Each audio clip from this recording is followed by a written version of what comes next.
ದಾರಿಯಲ್ಲಿ ಸೇನೆಯವರನ್ನ ಸವರುತ್ತಾ ಬರ್ತಾ ಇದೆ ಅಂತ ಆದ್ರೆ ಭಾರ್ಯೆಯ ಅಪಹಾರದ ಒಂದು ನೆವವನ್ನಾಗಿಟ್ಟುಕೊಂಡು ರಾವಣನನ್ನ ಧ್ವಂಸ ಮಾಡುವ ಉದ್ದೇಶದಿಂದ ಬಂದದ್ದು ಲಂಕಾ ಸಾಮ್ರಾಜ್ಯದ ರಣರಂಗಕ್ಕೆ. ಆದ್ರೆ ಯೋಚನೆ ಮಾಡುವುದಲ್ಲ, ಏನಿದು ಎಲ್ಲಿಂದ ಬರ್ತಾ ಉಂಟು ಸರಳು ಎನ್ನುವುದು ಅರ್ಥ ಆಗ್ತಾ ಇಲ್ಲ. ಆದ್ರೆ ನಮ್ಮ ಸೇನೆಯವರ ಕೊರಳು ಮಾತ್ರ ಬಿದ್ದದ್ದು ಸುಳ್ಳಲ್ಲ. ಹಾಗಾದ್ರೆ ನನಗೂ ಲಕ್ಷ್ಮಣನಿಗೂ ಗೊತ್ತಾಗದೇ ಇದ್ದ ಹಾಗೆ ನಮ್ಮ ಸೇನೆಯವರ ಮೇಲೆ ಮಾರ್ಗಣವನ್ನು ಎಸೆಯುವ ಯಾರು ಎನ್ನುವಾಗ ಯೋಚನೆ ಮಾಡಿದ್ರೆ ಇವತ್ತಿನ ಕಾಳಗದ ನಾಯಕ ಮೇಘನಾದ, ರಾವಣನ ಮಗ ಇಂದ್ರಜಿತು.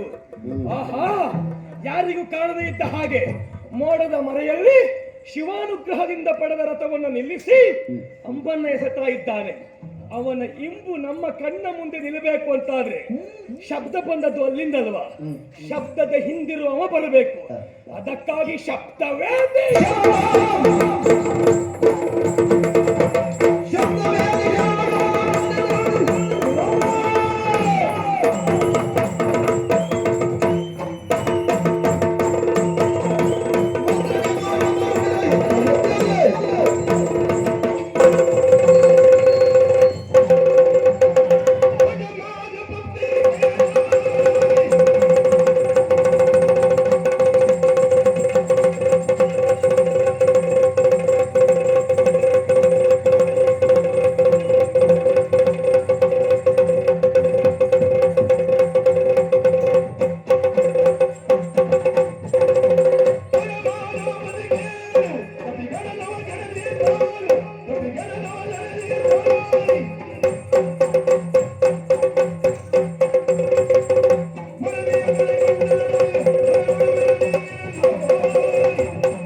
ಖಂಡಿತವಾಗ್ಲೂ ಹೌದು. ನಿನ್ನಂತ ನತದೃಷ್ಟ ಈ ಪ್ರಶ್ನೆಗೆ ಯಾರುವುದಕ್ಕೆ ಸಾಧ್ಯವೇ ಇಲ್ಲ. ಇಲ್ಲ ಅಂತ ಆದ್ರೆ ಇನ್ನೊಂದು ಸಂದರ್ಭ ಅಯೋಧ್ಯೆಯಲ್ಲಿ ಪ್ರತಿಯೊಬ್ಬರು ಹಬ್ಬವನ್ನು ಆಚರಿಸಿದಂತೆ. ಕಾರಣ ರಾಮನಿಗೆ ಪಟ್ಟಾಭಿಷೇಕ ಎನ್ನುವುದಾಗಿ ಮಾತೆಯ ದೆಸೆಯಿಂದಾಗಿ ಪಟ್ಟಾಭಿಷೇಕವಿರುವುದು ತಪ್ಪಿ ಹೋಯಿತು. ವನವಾಸವಿರುವುದು ಪ್ರಾಪ್ತಿ ಆಯಿತು. ಅಷ್ಟಕ್ಕೆ ಮುಗಿಲಿಲ್ಲ, ತಂದೆಯನ್ನು ಕಳೆದುಕೊಂಡೆ. ಎಷ್ಟು ನತದೃಷ್ಟ ಅಂತ ಹೇಳಿದ್ರೆ ನೀನು ಹಾಕುವ ಪಾದರಕ್ಷೆಯೂ ಸಹ ಅಯೋಧ್ಯೆಯಲ್ಲಿ ಇರುವುದಕ್ಕೆ ಯೋಗ್ಯ ಅಲ್ಲ ಎಂಬ ಕಾರಣಕ್ಕಾಗಿ ನಂದಿಗ್ರಾಮವನ್ನು ಸೇರುವ ಹಾಗಾಯಿತು. ಅಷ್ಟಕ್ಕೆ ಮುಗಿಯಲಿಲ್ಲ, ವನವಾಸಕ್ಕೆ ಬಂದಿರುವಂತ ನೀನು ಹೆಂಡತಿಯನ್ನು ಕಳೆದುಕೊಂಡೆ. ಒಟ್ಟಿನಲ್ಲಿ ನತದೃಷ್ಟ. ಆದರೂ ಸಹ ನನ್ನ ಮಾಯೆಯನ್ನ ಭೇದಿಸಿದೆ ಎಂಬಲ್ಲಿಗೆ ಇಲ್ಲಿಗೆ ಆಟ ಮುಗಿಯುವುದಿಲ್ಲ. ಇನ್ನೂ ಉಂಟು ಮಾಯ.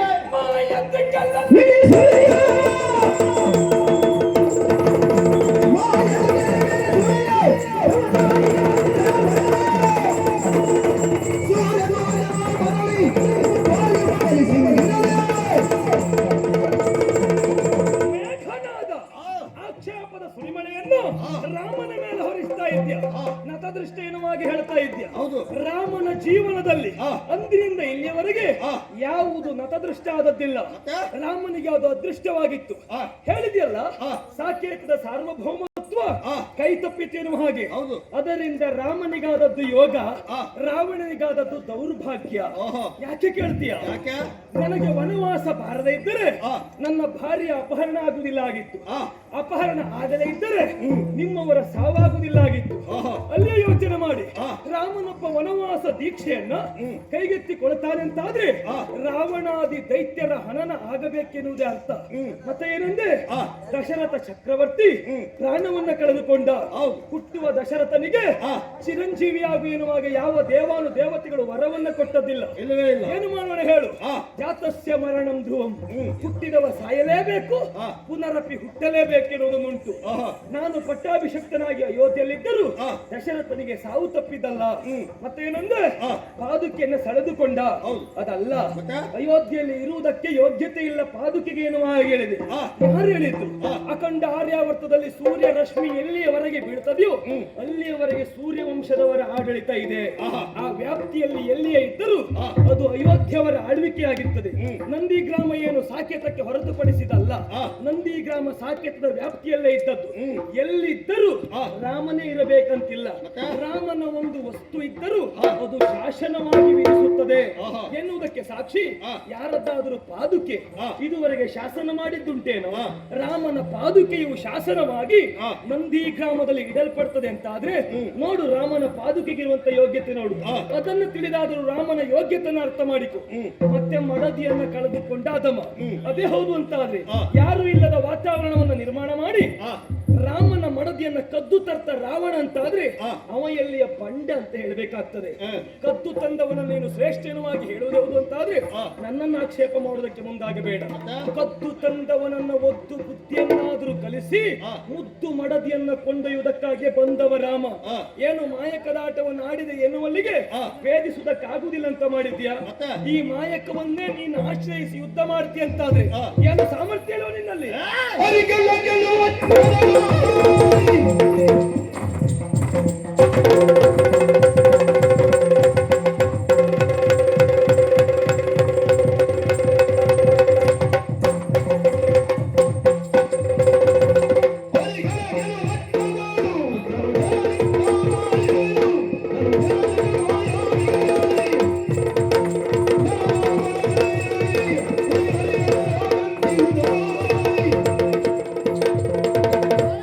ಪ್ರಯೋಗಿಸುವ ಮುಖೇನವಾಗಿ ಮಾಯಾವಿದ್ಯೆಯಿಂದಾಗಿಯೇ ನಾನು ಈ ಕಾರ್ಯವನ್ನು ಮಾಡ್ತಾ ಇದ್ದೇನೆ ಎಂಬಲ್ಲಿಗೆ ಸ್ವಂತ ಬಲ ಇಲ್ವಾ? ನೀವು ಆಕ್ಷೇಪಿಸಲೇಬಾರದು. ಧನುಜರು ಮಾಯಾವಿಗಳು, ಆ ವಿದ್ಯೆಯನ್ನು ಕಲಿತವರು ನಾವು. ನಮಗೆ ಬೇಕಾದಂತ ಸಂದರ್ಭ ಅದನ್ನು ಪ್ರಯೋಗಿಸುವುದರಲ್ಲಿ ಆಕ್ಷೇಪ ಇಲ್ಲವೇ ಇಲ್ಲ. ಮತ್ತೆ ಮಾಯಾವಿದ್ಯೆಯು ಅಥರ್ವಣ ವಿದ್ಯೆಯು ಅದನ್ನು ಪ್ರಕಟಪಡಿಸಿದ್ದು ನಾವು ಮಾತ್ರ ಅಲ್ಲ, ನಿಮ್ಮವರು ಬಳಸಿದ್ದಾರೆ. ಅಷ್ಟೇ ಯಾಕೆ, ನಿನ್ನಪ್ಪರು ಬಳಸಿದ್ದಾರೆ. ಇನ್ನೊಂದು ಸಂದರ್ಭ 3 ಮದುವೆ ಆದರೂ ಸಹ ಸಂತಾನ ಪ್ರಾಪ್ತಿಯಾಗಲ್ಲ ಎಂಬ ಕಾರಣಕ್ಕಾಗಿ ಪುತ್ರ ಕಾಮೇಷ್ಟಿ ಎನ್ನುವಂತಹ ಯಾಗವನ್ನು ಮಾಡಿದ್ದಾರೆ. ಹಾಗಾದ್ರೆ ಅದು ಅಥರ್ವಣ ವಿದ್ಯೆ ಅಲ್ವೇ? ಅವ ಮಾಡಿದ್ದು ಸರಿಯೇ ಕೇಳ್ತಾರೆ? ಅವ ಮಾಡಿದ್ದು ತಪ್ಪಲ್ಲ ಎಂಬುದಕ್ಕೆ ಸಾಕ್ಷಿ ಗೊತ್ತುಂಟ? ಏನು? ಅದೇ ಪುತ್ರ ಕಾಮೇಷ್ಟಿಯಲ್ಲಿ ಯಜ್ಞನಾರಾಯಣನ ಮೇಲೆ ಬಂದು ದಿವ್ಯ ಪಾಯಸವನ್ನ ಕೊಟ್ಟಿದ್ದಾನೆ ಅಂತಾದ್ರೆ ಯೋಚನೆ ಮಾಡು ನೀನು. ಅನುಗ್ರಹ ಪೂರ್ವಕವಾಗಿ ಮಕ್ಕಳನ್ನ ಹಡೆಯುವ ಒಂದು ಯೋಗವನ್ನ ದಶರಥನಿಗೆ ಯಜ್ಞನಾರಾಯಣ ಕೊಟ್ಟಿದ್ದಾನೆ ಅಂತಾದ್ರೆ ದಶರಥ ಚಕ್ರವರ್ತಿ ಅಧರ್ಮ ಮಾಡಲಿಲ್ಲ ಎನ್ನುವುದೇ ಅರ್ಥ. ಅದನ್ನು ನೀನು ಒಪ್ಪಬೇಕಿಲ್ಲಿ. ಅದನ್ನು ಒಪ್ಪುವುದಲ್ಲ. ಈಗಾಗಲೇ ನಾನು ಮಾಯಾವಿದ್ಯೆಯನ್ನು ಪ್ರಯೋಗಿಸಿದ್ದೇನೆ ಮತ್ತು ಮಾಯವನ್ನು ಪ್ರಯೋಗಿಸುವ ಮುಖೇನವಾಗಿ ನಿನ್ನನ್ನು ಬಡಿದಟ್ಟಾರೆ. ನೀ ನನ್ನನ್ನು ಬಡಿದಟ್ಟಬಹುದು. ನಿನಗೆ ಅಮಿತವಾದ ವಿಶ್ವಾಸ ಯಾವುದು ಕೇಳಿದ್ರೆ ಹೌದು, ಲಂಕಾಧೀಶ ನಿಮ್ಮ ಅಪ್ಪ ನಮ್ಮಪ್ಪ ಪರನಾರ್ಯ.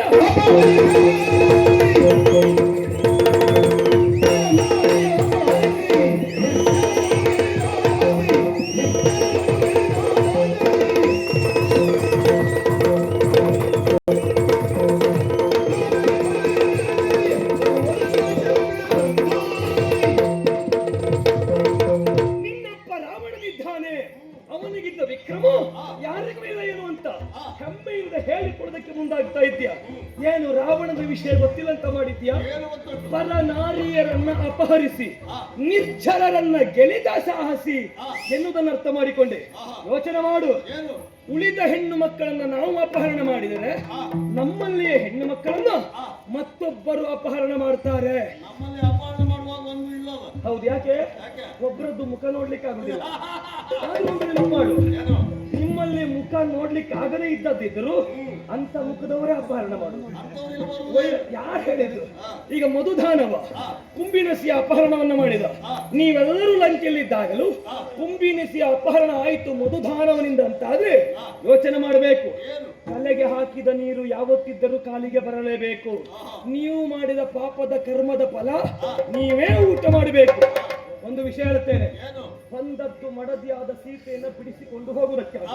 ಇಲ್ಲಿಯವರೆಗೆ ನಡೆದ ಯುದ್ಧದಲ್ಲಿ ನಿಮ್ಮವರೆಲ್ಲರೂ ಅಂತಕನ ಆಲಯಕ್ಕೆ ಅತಿಥಿಯಾಗಿ ಹೋಗಿದ್ದಾರೆ. ಒಂದು ಯಮನನ್ನೇ ಸೋಲಿಸಿದ ಭಟ ನಿನ್ನಪ್ಪ. ಆದ್ರೆ ಇವತ್ತು ಅದೇ ಯಮ ಭಾಷೆ ಹಾಕಿ ನಿಮ್ಮವರೆಲ್ಲ ಹೇಳ್ಕೊಂಡು ಹೋಗ್ತಾ ಇದ್ದಾನೆ. ಇಂದ್ರಜಿತವಾದ ನೀನು ಯಮನಿಗೆ ಅತಿಥಿಯಾಗಬಾರದು ಅಂತ ಆದರೆ ಮಾಯಕದ ವಿದ್ಯೆ ಪ್ರಕಟ ಮಾಡದೆ ಮಾಡಿದ್ದು ತಪ್ಪಾಯಿತನವಾಗಿ ಅಪ್ಪನಿಗೆ ಬುದ್ಧಿಯ ಮಾತನ್ನ ಹೇಳಿ ತನ್ನ ಹೆಂಡತಿಯನ್ನು ಒಪ್ಪಿಸಿ ಶರಣು ಬಾ. ಯಾವ ಕಾರಣಕ್ಕೂ ಬಿಡುವ ಮಾತಿಲ್ಲ. ಬಿಡದೆ ಹಾಗೆ ಹೋಗುವುದಿಲ್ಲ.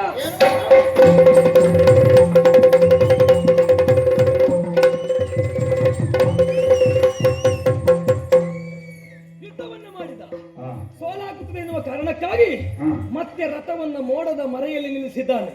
ಎಲ್ಲಿಗೆ ಹೋಗಲಿ, ಯಾರ ಸಮೀಪವೇ ಇರಲಿ, ಅವನನ್ನ ಹೊರಗೆಳೆದು ಶಿಕ್ಷಿಸ್ತೇನೆ.